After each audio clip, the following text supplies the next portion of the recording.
How's everyone doing? This is El Jefe with the Arch Project Youth.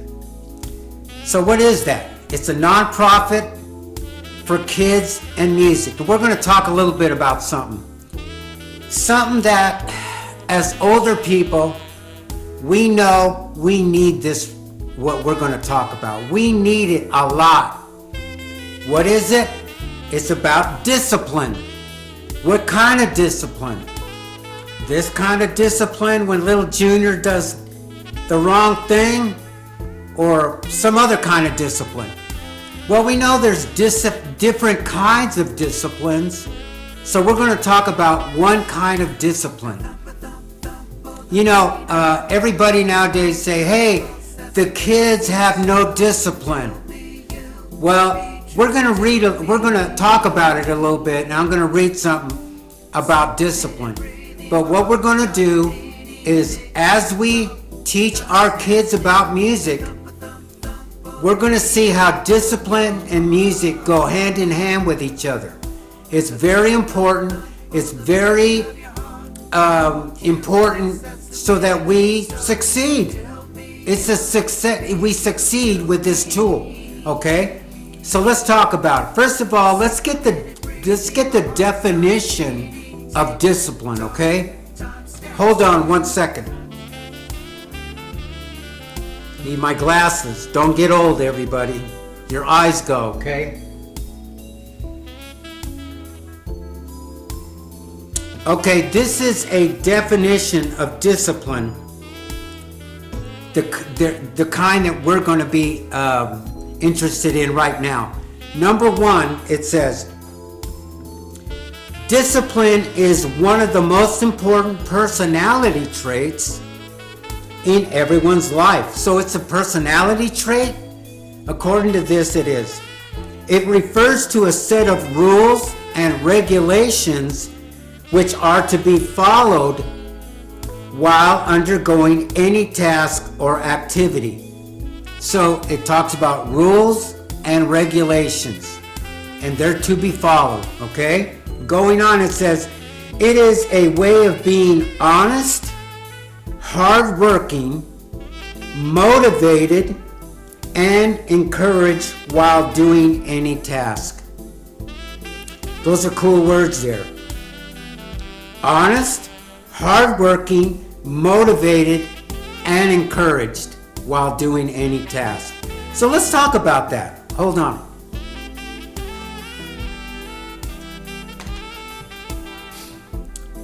Okay, so I'm a man of a certain age, and hopefully you are too, that is listening. We know that we need discipline to succeed in anything we do. If we do not have discipline, we end up being quitters. We don't want to be quitters, and that's what we teach our kids. Don't be a quitter. If we have discipline, we will succeed. It's pretty much a promise. So listen, let me tell you a quick little story about myself. As I grew up in my music career, right? I brought a little note home. My dad says, hey, this note says, you want to play in the band? You want to learn an instrument? I said, I guess. I was 10. He goes, yeah, you do.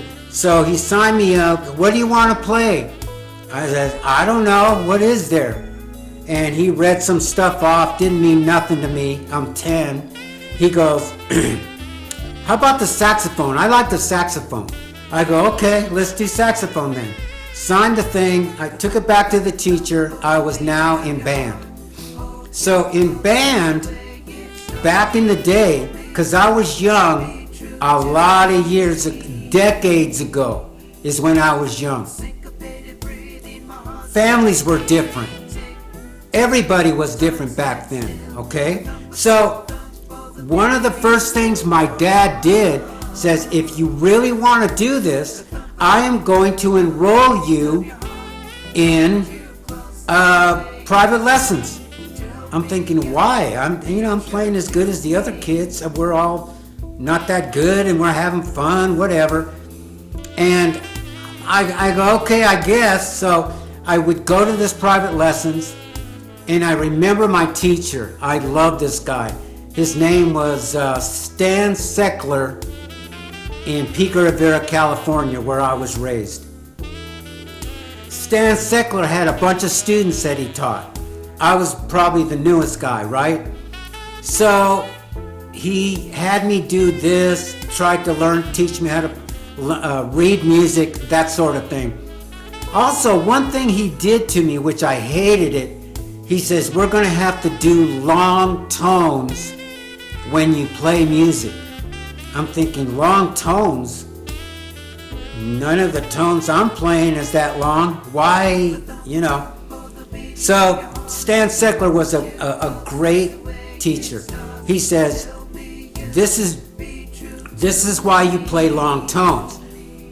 You play a note for a long time, as long as you can hold it, and make it as steady as you can. And then he went on to say,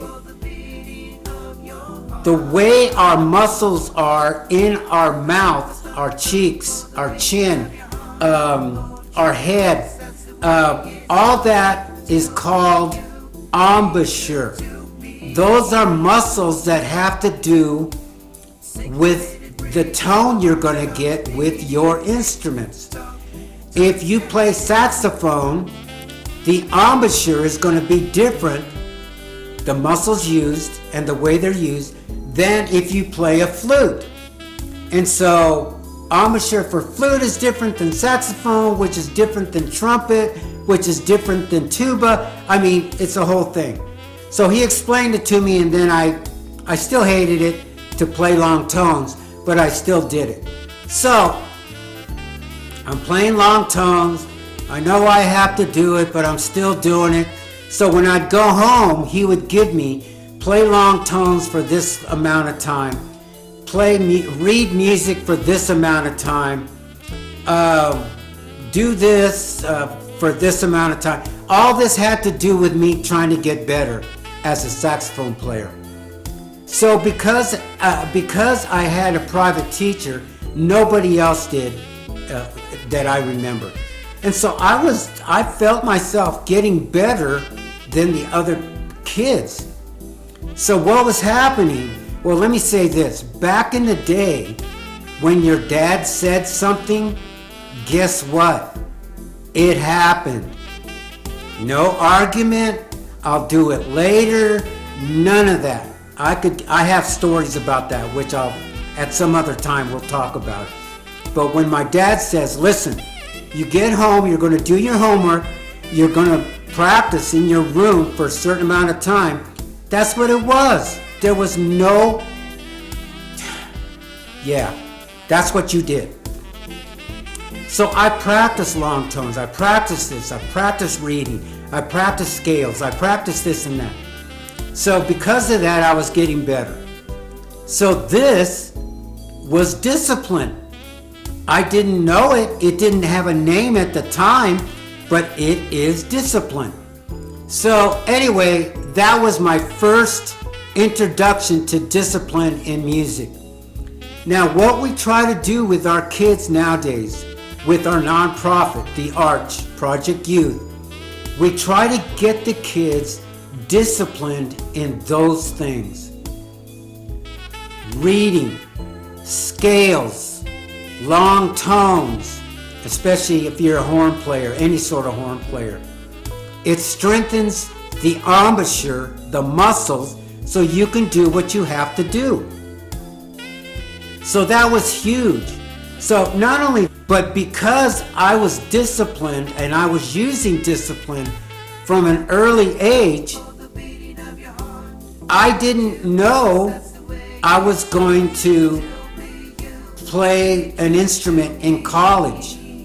I didn't know I was going to have a 40-year career as a musician in Las Vegas and other parts of the country.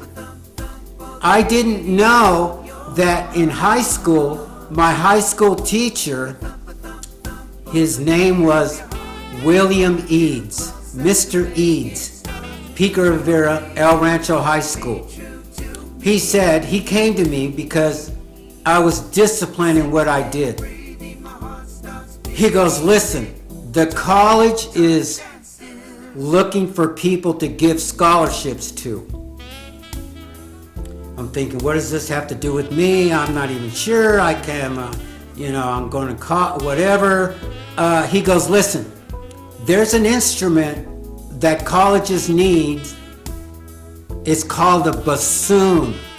So I never seen one. What does it look like? What is this bassoon thing? He brought it out. It was a red wood thing about this high from the ground, and it had a metal thing that went like this with a double reed. He goes, this is a bassoon. It's used in the orchestra. I bet you can get a scholarship. I bet you can get a scholarship if you learn how to play this.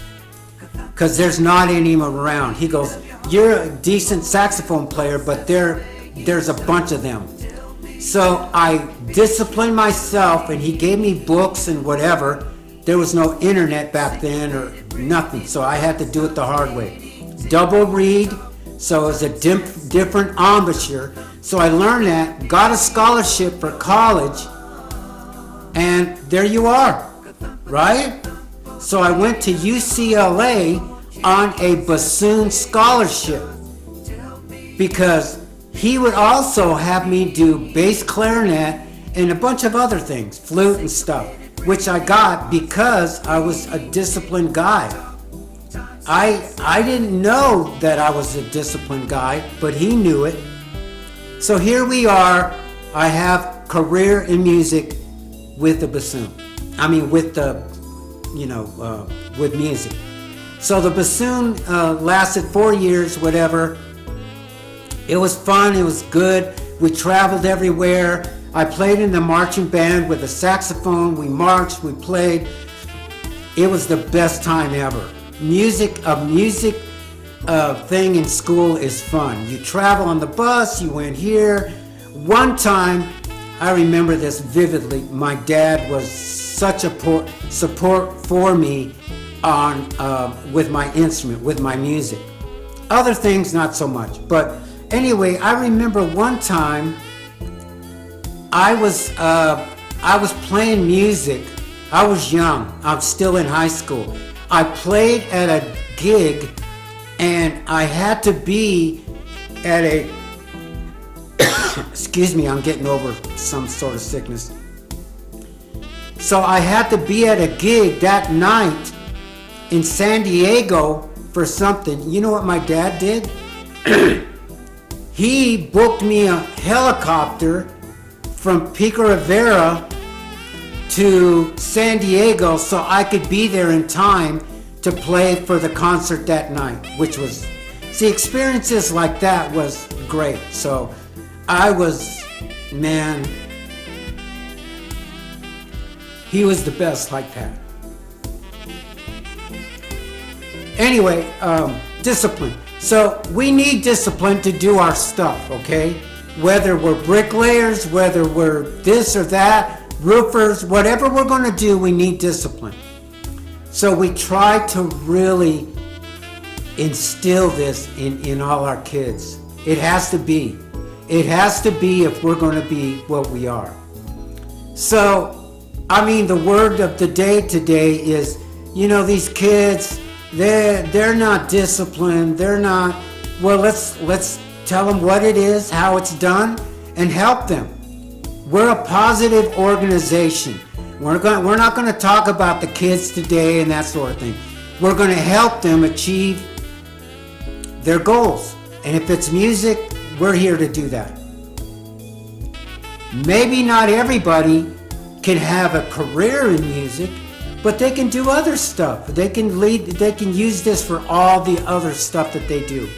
Whether it's another, whatever, painting, craft, dancing, whatever, we don't care.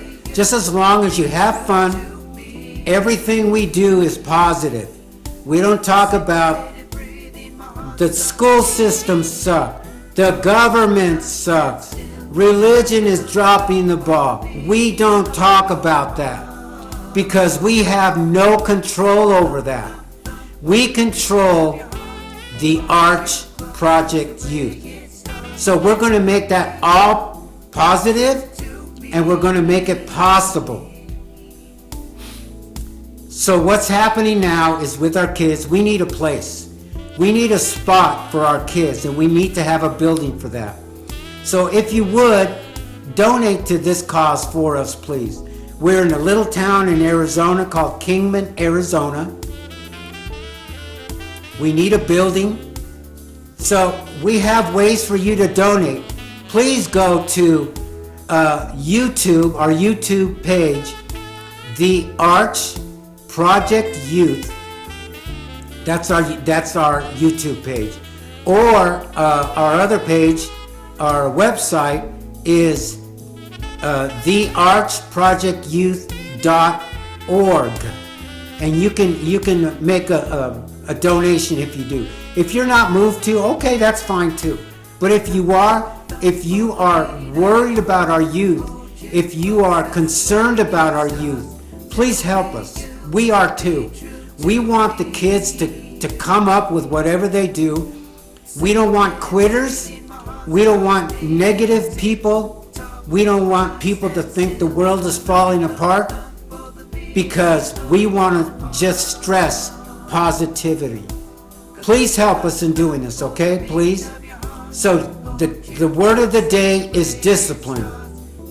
If you're my age or younger, you have discipline to have had a career in whatever you did. You had to get up when it's cold or hot. You had to do work whether it's cold or hot. If you were sick, you went to work. I know you did. If you were not feeling good, if you were depressed, guess what you did? You did what you had to anyway. That is discipline. We need our kids to have that. Say you're a grandfather, a great-grandfather, or whatever, a father. We need to instill this in our kids because they need it.